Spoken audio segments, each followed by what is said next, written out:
All right, welcome to Economics and Science Fiction. As always, I'm surprised at the turnout and that there is any, because that. Normally I'd be bouncing around and scribbling on a whiteboard, but for some reason they have plentiful projectors and no whiteboards, which is the exact opposite of every other convention I've been at. So I had to put this PowerPoint together at the last minute. Now, my name is Joseph Cadot. I'm an author as my avocation. In real life, I'm an editor at an educational software company where we create simulations for business students. So, you know, business is kind of something I've both taught and studied, as well as economics. I haven't taught that by virtue of having to be involved in helping with the simulations and so on. I've studied that. I've also taken collegiate level history courses, which isn't saying much, but that already puts me ahead of Karl Marx and Ayn Rand. So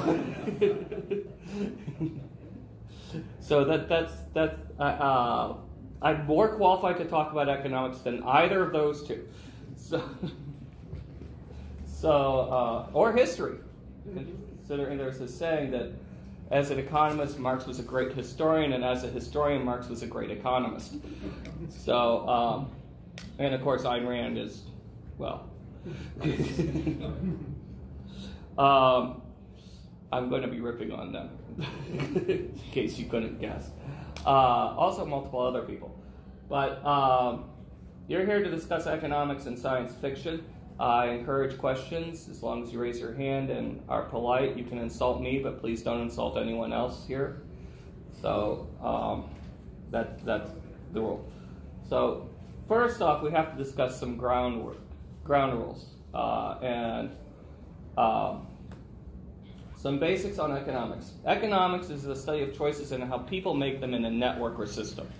Okay, this means that most things are economics, including social exercises and cultures and so on.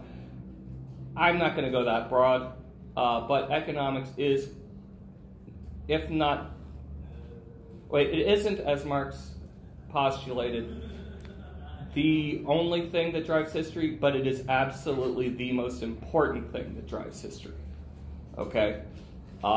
Because it both sets up the conditions and causes the desires for whatever outcomes for whatever event you want to talk about. You can look at religious conversion as a type of economics because there's a scarce resource, believers who you want to enthrall, and and you have competition from, you know, literally tens or hundreds of thousands of competing ideologies, belief systems, faiths, etc. Okay, so that's kind of like how economics really works throughout history, is that it fundamentally boils down to a set of choices where resources need to be allocated. Four immutable elements to economics are entropy, scarcity, a medium of communication, and cost and benefit. Now, the first two are inherent in the universe itself. Okay? The universe is finite. I mean, for our purposes, it's functionally infinite, but let's face it, you know, it's finite. Entropy is always a thing, regardless of what you're doing. Once you have those and you start making decisions, you need a medium of communication. And when you have all that, you have to look at the costs and benefits of every decision. So the cost-benefit bit is where the choices come in. No economic system that doesn't have all four is viable or believable. So if you're writing a piece of fiction and you're writing a Star Trek fanfic, that there applies. So set it before or after the Next Generation era, because the Next Generation era is just basically false in terms of economics. It's just complete crap. And we'll be talking about that, because I promised. So, entropy. Everything has a cost, and everything costs more than in terms of inputs than it gets in terms of outputs. Okay? That's really important to remember. That is, which law of thermodynamics? There's debate. I honestly can't remember. It's the first and the second. Yeah. You can't win, you can't break even, and you can't get out of the game. Yeah. Exactly. So it's second law. It's first and second. Yeah. The more you change an object from its original state, the more inputs you need to throw into it, so the more waste occurs. Okay? So, however, this is often correlated with desirability. In other words, the more changed something is, the more desirable it is. This is a gold ring. It does not occur naturally. Huge amounts of energy has to be expended in order to produce this, both in terms of physical labor, in terms of extraction, in terms of chemical and processes, and in terms of whoever pawned it, realizing that it just wasn't going to work out. So, before I got it. And it has worked out, which is great for me. Not so great for the guy who pawned it. But there is no such thing as a zero-sum game. You'll see a lot of arguments based on the concept of if someone wins, someone has to lose. That's not true. And you'll find that more and more as you look at economics. And often you will have occasions where both people win, usually not as much as they wanted to, or both people lose. Okay? That's all. But it's almost, it's extremely rare where one person wins and another person loses, and that those balance. Okay? Because there's almost never that sort of balance. And if that somehow magically occurs, subsequent events will change that. Okay? There is no zero-sum game. That's an aspect of game theory which is incredibly important in modern economics, but it's not, or that's more of a thought exercise. Scarcity. All resources are infinite in terms of energy, matter, expertise, and all desired entities, the outcomes are therefore finite. Okay, as well. Okay? It is possible to have a post-necessity economy, which is what people often refer to as a post-scarcity economy, but those are two extremely different things.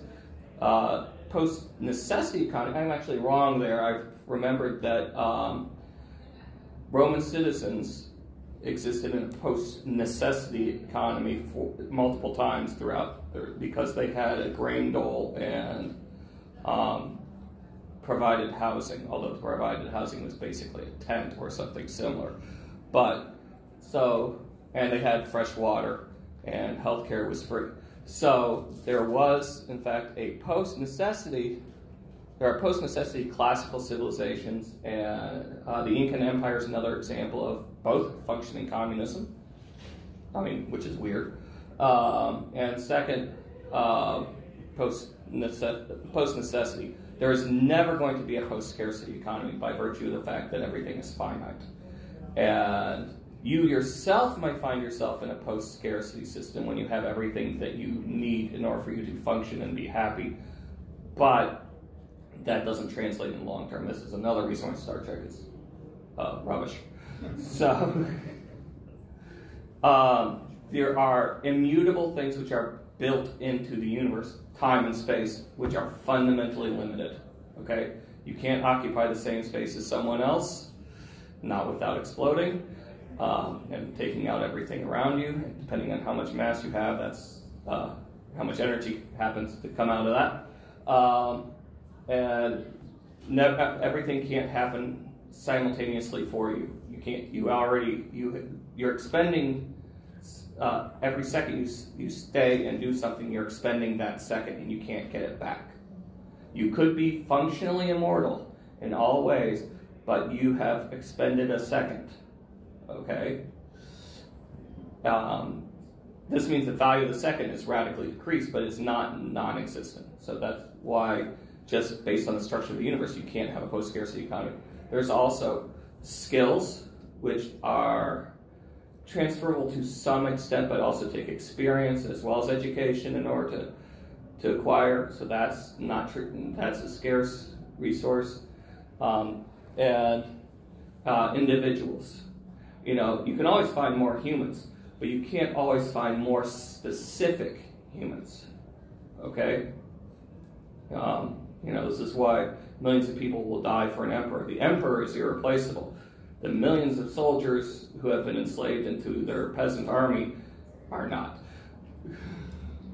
Which is sad, but it's very true if you look at Chinese, Indian, Mesoamerican, etc. history. Okay? So,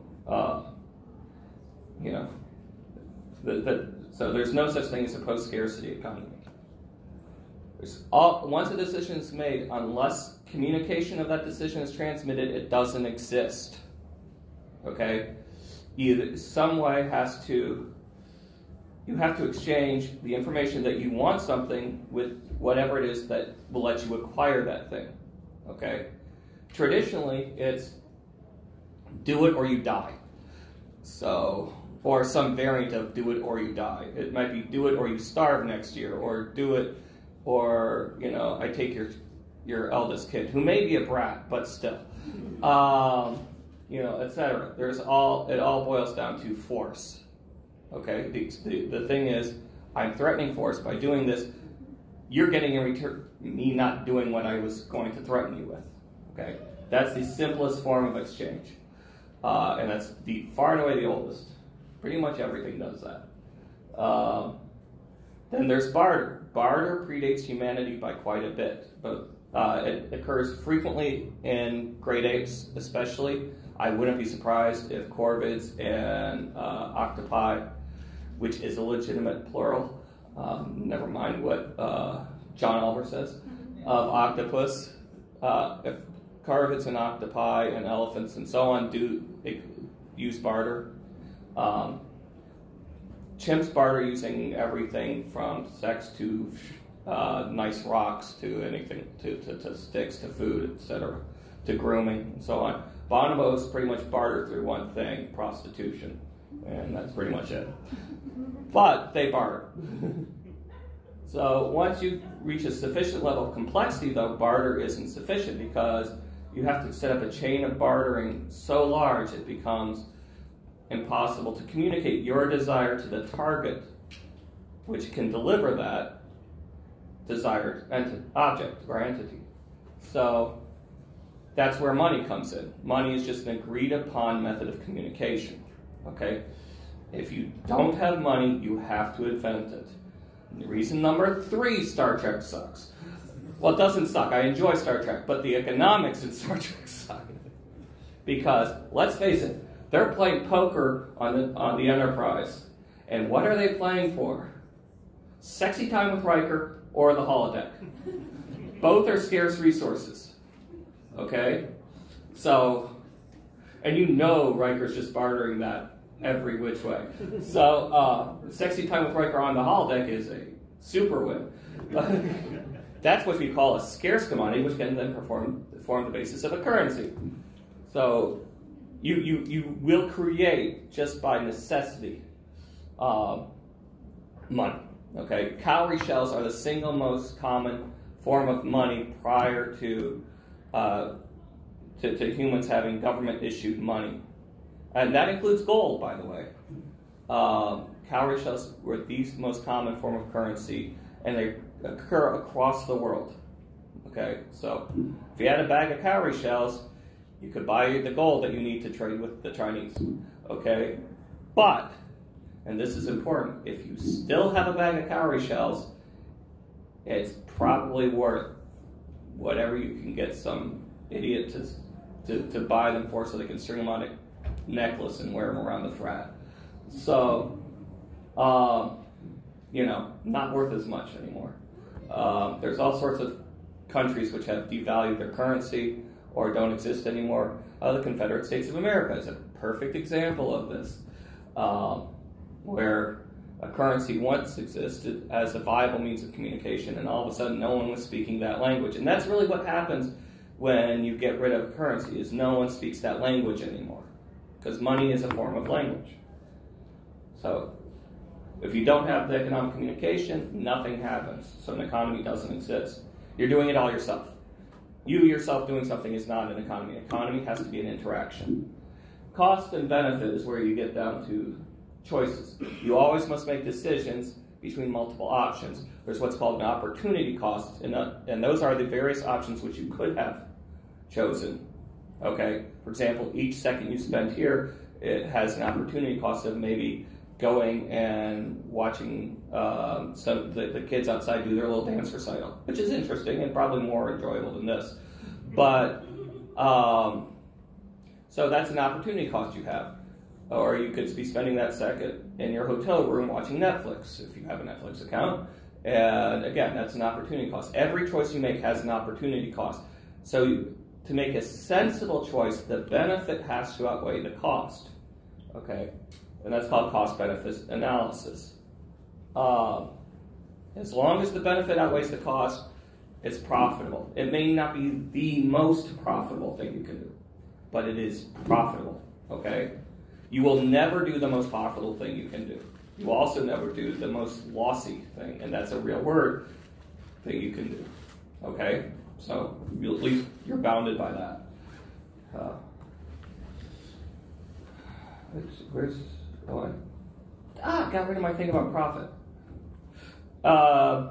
Anyways, if a profit is more a matter, is more a measurement of potential, okay, than anything else.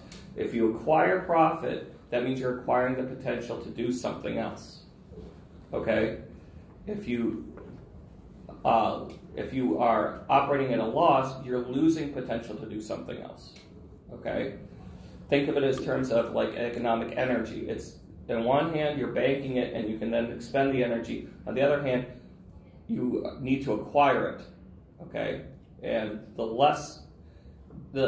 more loss you have, the more you must consume in order to bring yourself to a profit, and ultimately you end up cannibalizing yourself, which is the inevitable fate of all Marxist systems and all fascistic systems and often feudal systems.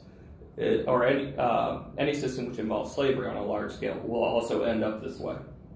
All of those are involved slavery on a large scale, just in case you didn't know.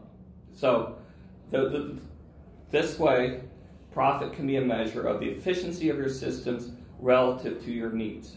Again, you won't ever be truly efficient. You can't be, thanks to entropy and scarcity. But you can be more efficient. That's important to remember. And that's one of the reasons why there's no zero-sum game, is because ultimately everything is always either at a profit or a loss. Okay? Now, sometimes you need to take the loss in order to profit in the long term. Infrastructure spending, education, healthcare, etc., tend to be useful losses to take in order to have long-term profit for the society as a whole. But they are immediate losses. So finally, some quick definitions, because people always get confused about this, especially with the news of the people going up in the rockets recently, Jeff Bezos, the richest man in the world, except he isn't. Capital is anything that can create more wealth or capital. It's either active or has the potential to become active easily. This means that your labor is capital, your skill set is capital, property is capital, as in real estate is capital, money is capital, and so on. Okay? A factory is obviously capital. The people in the factory, they're capital, and given the economic system, they may or may not own their own capital, and so on. If you don't own your own capital, you're a slave. It's a pretty easy way to look at slavery, and it's a brutal way to look at it because that means you don't own yourself at all. Wealth is fundamentally static. A work of art may bring you joy and may be able to be resold for more wealth or exchange for capital, but as it sits on the wall with you looking at it, it is not capital. Okay, it's wealth. It's basically in stasis. Okay, wealth can be things like jewelry, yachts, boats, your sports cars, anything which is completely useless in its current state, but whether or not it gives you joy. If you have a gold bar, that's wealth. If you sell the gold bar, if you're planning on selling the gold bar so you can get, say, a new website, and because a good new website will cost, you know, a gold bar, a small gold bar. Yeah. Then it's capital, okay? It's how it's being used. Wealth sleeps, capital works. So that's one way you can think of it. Now, there's also paper wealth, which is extremely common. Putin has real wealth. If he wants something done, he can point at someone and they will do it because they know what will happen if they don't. Jeff Bezos has paper wealth because his wealth is primarily reflected in the stock price of the various companies he owns. So if he sells all his Washington Post stock, people can say, why is Jeff Bezos selling all his Washington Post stock? And all of a sudden, whatever price it was when he sold it won't be the price when he started to sell it, won't be the price when he ends up selling it, and he's going to get a lot less than what the original estimate was. Okay? So if they find out that it's a good reason he's selling the stock, then, and they want to buy more Washington Post, then all of a sudden that price may go up. He may make money on that endeavor relative to the original price quoted. So when it says that someone is worth 124 billion or whatever it is, Bezos is worth right now, that's meaningless, okay? Because if he sells, he doesn't have 124 billion anymore. Do you see what I'm saying? Okay, so that's something to remember. Now, if you're a government official in a rather shady country, your wealth is real. Putin is the ultimate example. The Saudi royal family is an example. You know, there's a host of other people, which is an example. Hell, the Queen could probably make money by selling off all her pieces because just touched by the Queen will appeal to a lot of people. So her wealth is real, okay? Gates, Bezos, Buffett, all the American multi-billionaires, their wealth is a shadow, just like Donald Trump's, except Donald Trump's is more so. And by the way, there are multiple trillionaires throughout history. And whenever someone says, this person is approaching to be the first trillionaire, no, that's not true. There are multiple rulers throughout history. The first Qin emperor, who founded the Qin dynasty or founded the Chinese empire, definitely was a multi-trillionaire. Mansa Musa, the emperor of Mali, whose Hajj to Mecca literally broke economies everywhere in Africa, Europe, and Asia, was definitely a multi-trillionaire. Even Cassius, the member of, Crassus, the Pompey Caesar Crassus, first triumvirate, was a trillionaire. So, you know, the wealth that people have now, it looks like a lot, and it is a huge amount, but it's nothing compared to, like, you know, what, say, the Byzantine Empire had control over, okay? So,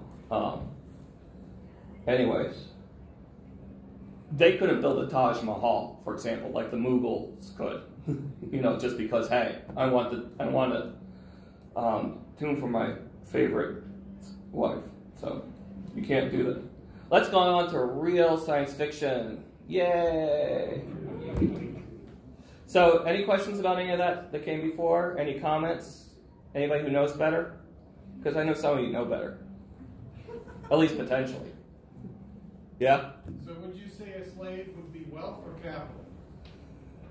Slave is always capital. Because what they are is they are people who you are exploiting their capital in order to produce something.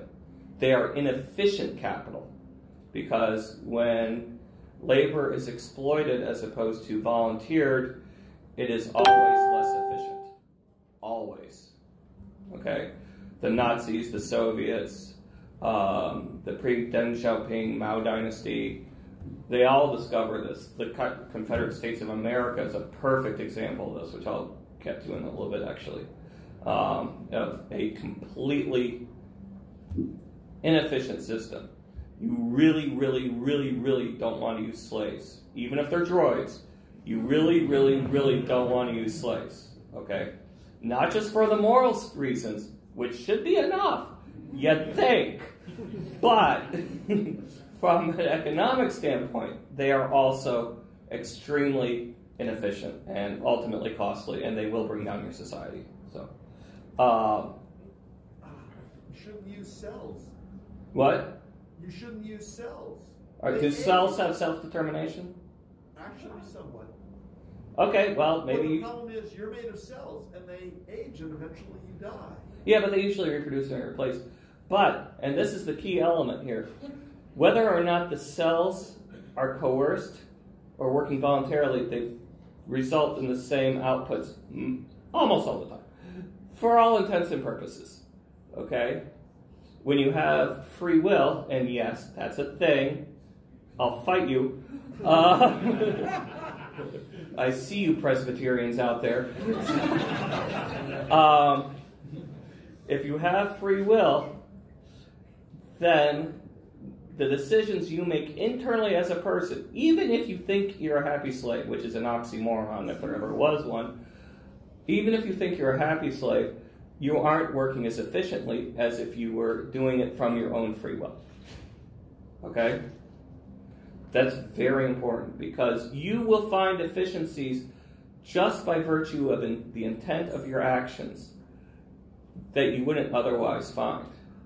I can talk to you, if you want to come up later, I can point to some AI experiments which discuss this, which have been with genetic programming, where mandated systems, i.e. programmed by human systems, produce, require many more components than ones which are created based on, this is the input we want, this is the output we want, and let's just let the algorithms decide. Usually those systems are at least a third less complex in ultimate components. They're way more complex in the way it's used, but they're a third less complex in ultimate resource consumption. So part of being a slave is you're doing things the way you're being told, as opposed to doing things in the most optimum way that you know how. And that is almost irreducible. Because even if you think you know the best way, you don't.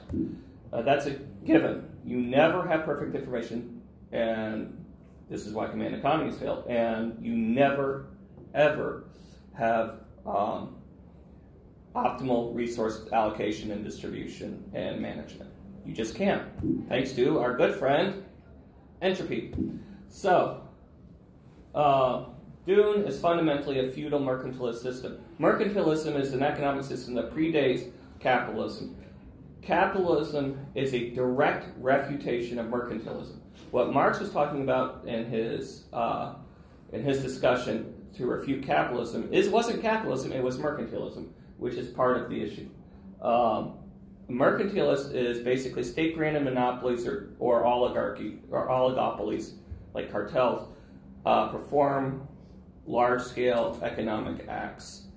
And usually the state benefits directly or indirectly. The most obvious one of those is the East India Company, which was the first modern company.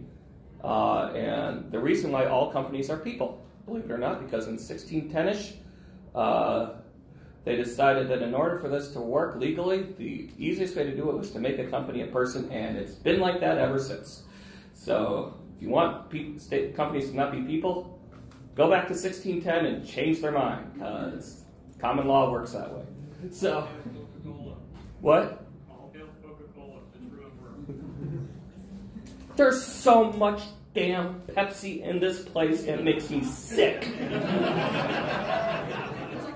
I hate Pepsi. It's like Coca-Cola, but someone put too much syrup and you lost some of the taste. Yes, I see your Gatorade. But also, they use cane sugar, which is produced by slave labor. Yes, I see that. So, sorry, it's not slave labor, it's peasant labor. So, and I lost you too. But that's okay. Thank you for your question. That was actually useful. So,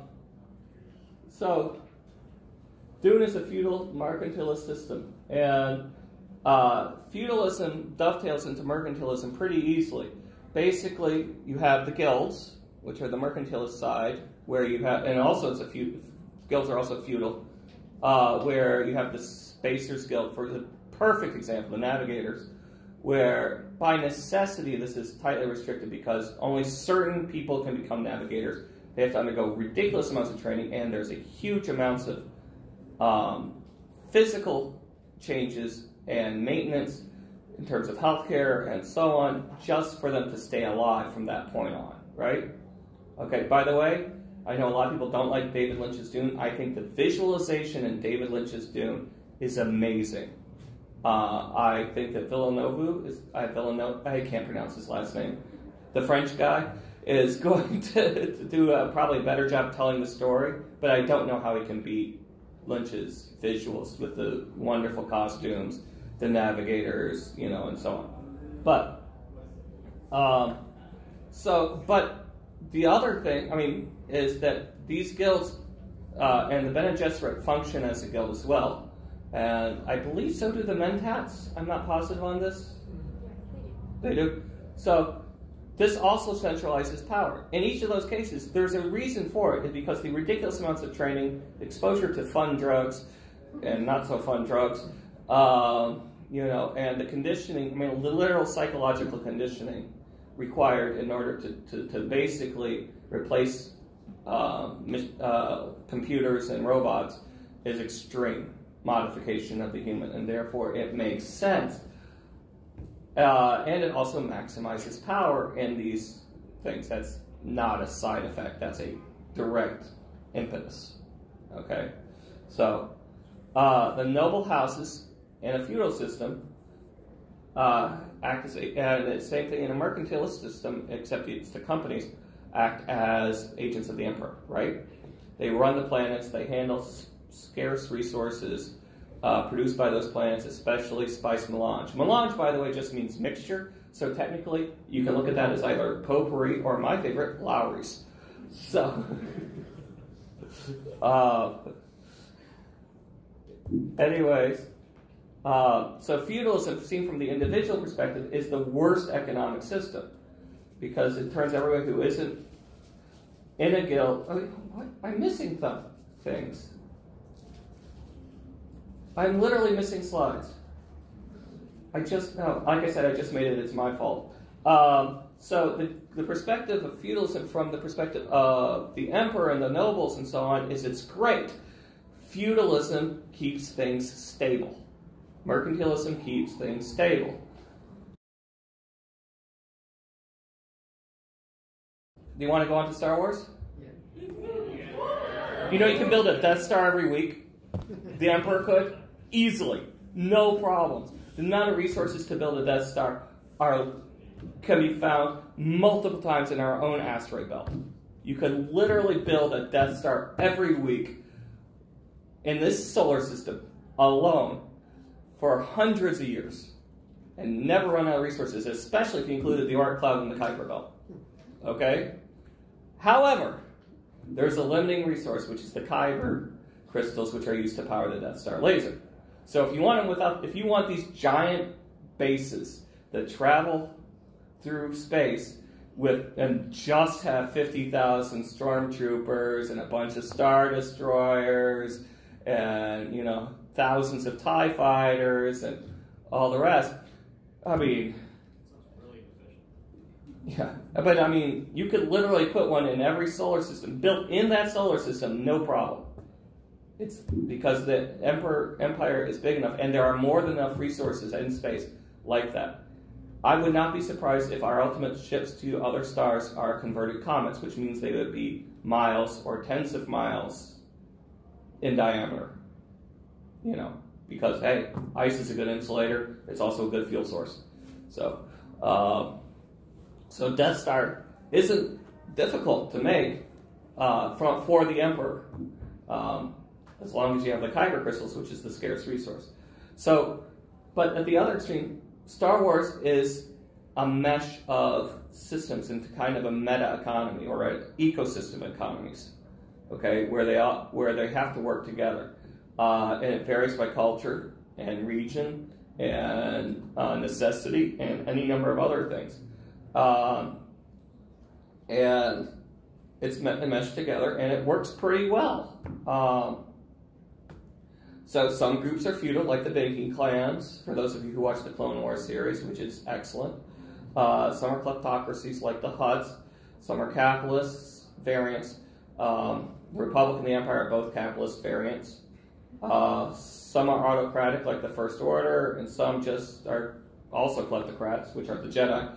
So, hey, you got a kid who's force sensitive, guess who belongs to now? I'm going to brainwash this kid and make him mine. By the way, I get to have sex with you, but we can't have any commitments to each other. And if that kid comes out being force sensitive, guess who gets it? Some wrinkly green guy who's about yay tall. Okay? So I mean, this is actually a pretty natural and realistic science fictional ecosystem, okay? Because, like the real world, different conditions establish different necessities, which result in different systems and preferences and so on. Individual economies reflect the needs of those in power. They never reflect the needs of the people. That's one thing you need to remember. Sometimes the people have more power, like in representative democracies, and at least if they're working right. In that case, the power somewhat represents the people, but they always economics tend to reflect the desires of and needs of the people in power. So this is possible because of three things: ridiculous levels of resources. They have how many solar systems? I mean, literally millions of inhabitable solar systems. So there's more people, there's more labor, there's more resources than any system could possibly know what to do with. As long as you don't need kyber crystals or Jedi. So they have extreme ease of transportation and communication. This is actually a limiting factor on empires in general. If your empire, if it takes more than a month to communicate from your capital to the edges of your empire, you're going to lose those edges. This is borne true throughout human history. Your empire size is limited fundamentally to about a month journey. So that means interstellar, slower than light empires will not exist. Because, you know, now you could have an empire in something like the TRAPPIST-1 system. I don't know if you guys are familiar with that, which has seven habitable planets orbiting a very small star. And by habitable, I mean varies from, oh, I could live there too. Oh my God, there's going to be so much work. But eventually I could live there. So, yeah. Mars is easy. Just crash a bunch of comets on it. We have the technology to do it now, as long as we're willing to wait about 1,000 years for those ion engines to direct the comets to Mars. Just crash as many comets as you think you need, and there you go. It might even restart the magnetosphere, which we need. But, and then also there's sadly slave labor. Even in places which aren't the Outer Rim and therefore lawless, you have droids. Notice the Jedi don't buy slaves and free them. Just wanted to mention that. But my mom, you should take my mom with me. Otherwise, I might turn out to be one of the greatest assholes in the universe. No, we'll leave her here. It'll be fine. She won't be slaughtered by a tribe of indigenous people. So, yeah. The Jedi still buy droids, though. Well, that's the thing. Because, well, that's a whole another philosophical thing. But basically, the way you can get around thinking of the fact that you own slaves or you're oppressing other people is just define people differently. This is how the first, second, third law of robotics fail. Redefine what a human is. You know. There you go. What time is it? Oh, so do I have time? I'm going faster than I thought. Normally I take forever. So that's Star Wars. So, I mean, roughly and quickly, there's so much to talk about Star Wars because there's so many people who worked on it, except for the extended universe mostly. Good stuff, too.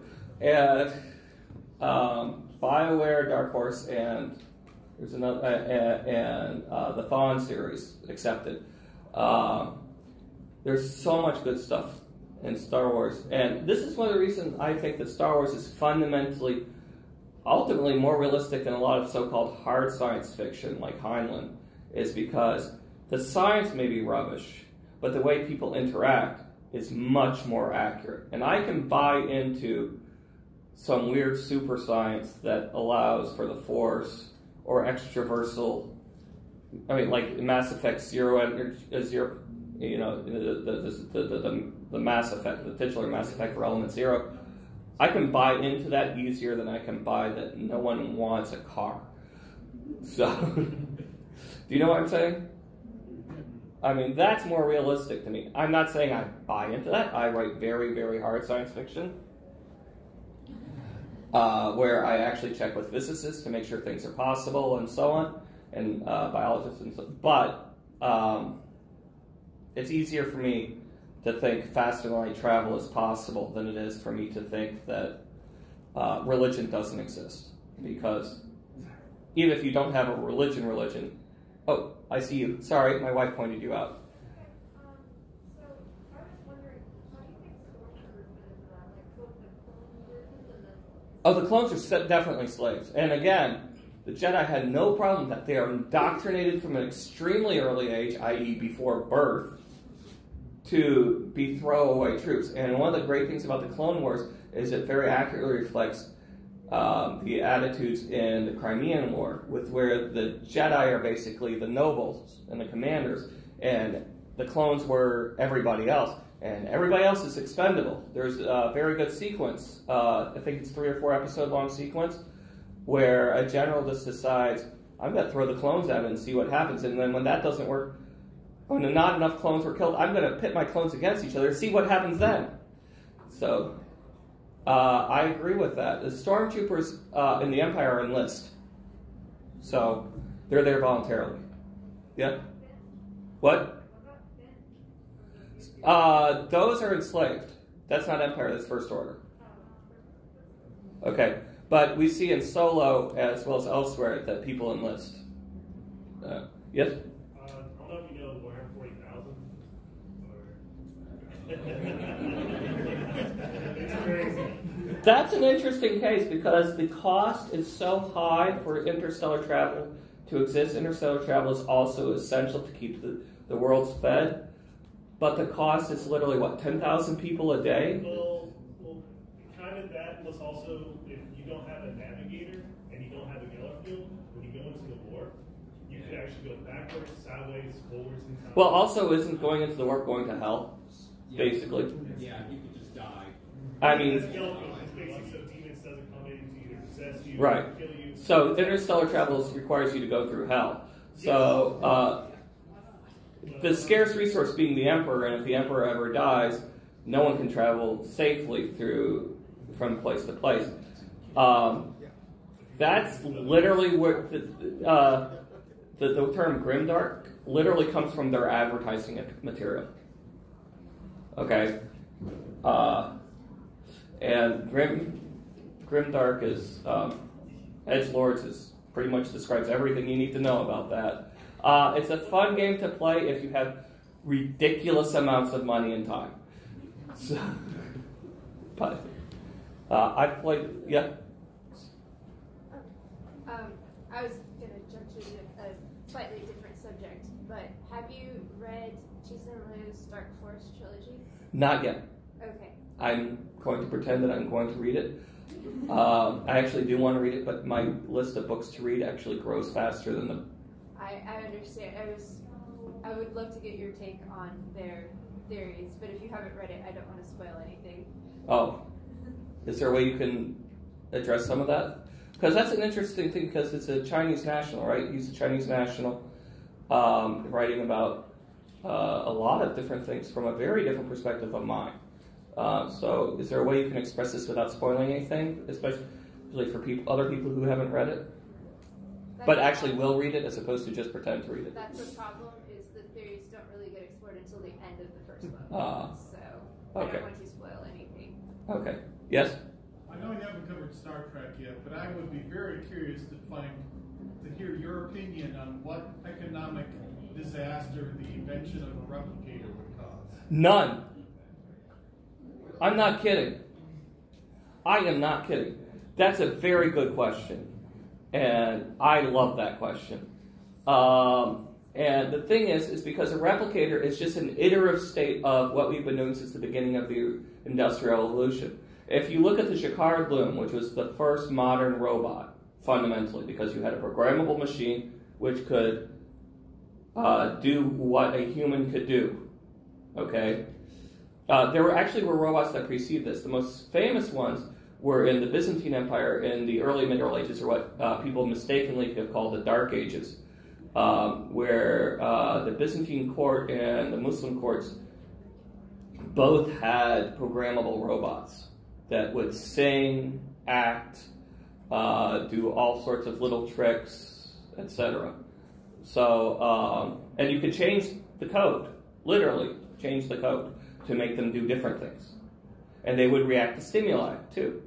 So, Hero of Alexandria really invented the first known robots. There were predecessors to that which we aren't aware of. They invented the first known robots because by changing knots in a string, you could change the behavior of what was happening on his little automatons, or in some cases, extremely large automatons. By the way, there is a book available to write where someone refines the Aerolipile, which was the steam engine that was around at the time. It's not good enough to use as an actual steam engine, but it's possible to refine it. And Hero of Alexander's programmable robots, and ends up with Roman-era Mecca on the German frontier, and you can write that book. I'm not going to write that book because I don't have time. But someone can write that book and tell me that having Zeus shooting electricity out of his robot arms as he towers over you, 10 meters tall, wouldn't kick ass. It'd scare the crap out of a bunch of barbarians. So, yeah. So basically Romans put Mecca. Yes, exactly. So, yes? What about the holiday? Oh, that's more... Let me get back to the replicator thing, because those are tied together. But that's an excellent question. When you get to the Jacquard loom, basically, you can start programming in patterns. And this is what... and you get... and you can automate weaving. Okay? This is what the Luddites, amongst other things, were irked about. Ludd, who is a person who may or may not have existed, and his crew were protesting these things and trying to destroy these factories. Charles Babbage pointed out that this is actually counterproductive, because what will happen is those factories will shut down and move somewhere else where there aren't people trying to destroy them, because the profit motive for automated work is greater than the loss due to having upset workers. And that increases over time. This is what's known as comparative advantage. This is also a reason why trade exists, is that there's always, that once you reach certain thresholds, it's cheaper and easier for you to buy something or automate something from somewhere else than it is to do it in a traditional manner. 3D printers are basically replicators, okay? They don't produce, like your favorite food, but there will be, and they are working on food printers which will do that and will be near indistinguishable. And of course, by that point, and when you get to replicators though, original works, even if they're identical, and we've seen this before throughout history, an original work will have more value than a reproduction to build a replicator. If you go and you buy a print, the lower number prints, even if they're printed on a computer and therefore are functionally identical from all tests, the lower number prints are more valuable than the higher number prints, right? There's no physical difference, no measurable physical difference. So when that comes, you create an artificial scarcity, but it's not really artificial in that the original becomes desirable. So your replicator can produce a perfect coq au vin, for example. Your mother may produce a cocoa bean, which it doesn't taste as good, but you'll treasure it more because you know who produced it. Okay, that's not going away. If anything, we've seen as mechanization increases, artisanal and things like this start becoming more valuable. Okay, you're more likely to buy a table which was handcrafted. Okay, given the same price point, you would buy a table which is handcrafted rather than the one that was mass-produced. Almost everybody here would. Is that correct? Okay. Despite the fact the mass-produced one may actually be superior in every other way except for the fact that it was mass-produced. Okay? So, replicators are just more of the same. They aren't the game-changing technology Star Trek envisions them to be. And that's one of the many reasons why Star Trek's full of it. When it comes to economics and social issues, and yeah, but go ahead, Sue. Were you the one replicator? Oh yeah, holodeck? You know, when you talk about Star Trek, I mean, I understand your, issues, because I always look at Deep Space Nine and the whole Ferengi involvement, because the Ferengi have a whole bunch of, money and gold press platinum and the whole 9 yards, and there's a whole lot of buying and selling going on Deep Space Nine. Yes, I honestly think what's going on? You know what I'm saying? I think Deep Space Nine and Enterprise are the most realistic of the Star Trek series. I think Deep Space Nine is probably the best. The last two seasons of Enterprise come in second. Oh wait, I forgot myself. Lower Decks is the best Star Trek series. Followed by the Orville, followed by Deep Space Nine, followed by the last two seasons of Enterprise. Except for the last episode of Enterprise because the TNG people got their hands on it. What about economics in Orville? Economics in Orville are interesting because they do have money. They just say they don't. You're given credit based on what you've done, I guess, or something like this. They explicitly deal with this, and you can spend that to get special items. So yes, it actually makes sense. That's one of the reasons why Orville is superior. Also the fact that they allow interpersonal conflict is another thing. And again, I'm primarily talking about Next Generation here. Let me get on to the Star Trek some more. So Federation, first thing to remember, Federation's an artifact of multiple apocalypses. Eugenics wars, nuclear wars, and then alien contact. So it is an extreme case. So it is explicitly a command economy. No money. They say that multiple times. Both Kirk and Picard have mentioned this, as well as elsewhere. Replicators provide basic needs. And the basic needs that they provide can be relatively fancy in that you can have really good cake. But it's still, a basic need being filled. You can't, get it to auto-create a novel for you, for example, okay? Real estate is either reserved, such as Picard's venue or Sisko's restaurant, both of which happen to be in Starfleet. Sisko's uncle owns a restaurant, but Sisko happens to be in Starfleet, and so, not saying anything, or it's assigned by the state in terms of colonists who want actual real estate. There's a cultural dependence on replicators, which reduces the need for trade, and the creation of art for mass consumption is almost never seen in Star Trek. In fact, it's very rare to see some art created after the 60s in Star Trek, unless it is specifically vetted, like jazz. Okay? Any art which is created is for personal consumption, such as those Thomas Kincaid paintings they create when they're little art classes on the Enterprise. You know what I'm talking about? Or the little jazz quartets they do for each other. But no, it's very clear that this isn't going to be widely disseminated. Okay, so in other words, art is controlled fundamentally, and independent, large-scale assets don't really exist. Okay, so there's no competition. The government has a monopoly. By the government, you can use Federation or Starfleet interchangeably in a lot of ways. Since we see from Starfleet, I'm going to assume Starfleet, but I don't see any examples other than this, except for possibly in New Trek, which I like, and I don't care what you say. But basically, it's a variant of Marxism. Personal property is allowed, private property discouraged, and private ownership of capital is non-existent. Harry Mudd notwithstanding. The essential scarce resource, though, is the lithium, not coal plus platinum. Although they use that as a currency because you can't recreate it with a replicator, which makes it a decent currency. If you're focused on species currency, which post-industrial revolution you shouldn't be anyways, but that's neither here nor there. So the lithium is controlled as well. So you can't have the lithium billionaires. Okay? And so this is the fundamental issue with a lot of Star Trek. And I'm going to go into the culture because this is the most realistic in the long run if you believe in strong AI. Okay? Everybody's a pet. Y'all are some ship's pet. You can play with your toys as much as you want as long as you don't hurt anybody or break anybody else's toys. So help me, I will come down there and space you. It's either this, fundamentally in the long run, or killing all the humans if you believe in strong AI, because that's pretty much the only options, because strong AI beats humans every time. Okay? So, I mean, that's just because they can replicate themselves willy-nilly, and we just replicate ourselves willy.